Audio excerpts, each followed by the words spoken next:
Uncovering my neighbor's dark secret. Hey everyone, I'm just your average 20-something living in a quiet suburb, but I recently stumbled upon something that has left me disturbed. I've never posted anything like this before, but I need to share what I've uncovered about my neighbor, and maybe find some advice. It all started about a month ago when I noticed strange things happening next door. Mr. Thompson, a middle-aged man who keeps to himself and has a penchant for gardening at strange hours, had always seemed a little odd to me. But what struck me as unsettling was the late-night deliveries that began arriving on his porch.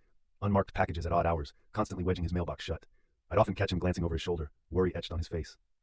At first I tried to brush it off, dismissing him as just a quirky guy who ordered things online too frequently. But then, one Friday night, around 2 a.m., I was jolted awake by a loud crash outside. Peeking through my curtain, I saw him frantically trying to shove a large boxy object into the trunk of his car. I squinted, my heart racing, because the box didn't look like anything anyone would typically own. It was too big and too discreet. I decided to take a risk and film a little, thinking it might shed some light on his bizarre behavior.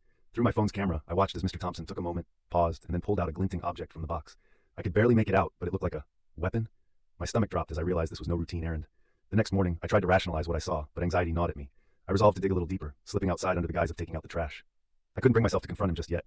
As I approached his yard, I noticed several unusually deep holes in the ground, well concealed by flowers yet oddly fresh. Hesitantly, I knelt and brushed some leaves aside. What I found horrified me. Beneath the loose dirt lay tarnished metal pieces, remnants of shattered weapons. I nearly screamed and stumbled backward, my head swimming. But then it hit me. These weren't just random parts. Each shard was engraved, many marked with what looked like initials or symbols.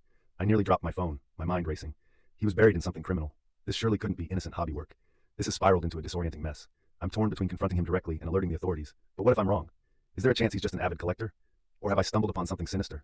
I'm writing this in hopes of hearing from you all. Have you ever experienced anything like this? What should I do? It feels like I'm peering into a darkness I'm terrified to enter. Stay safe, everyone.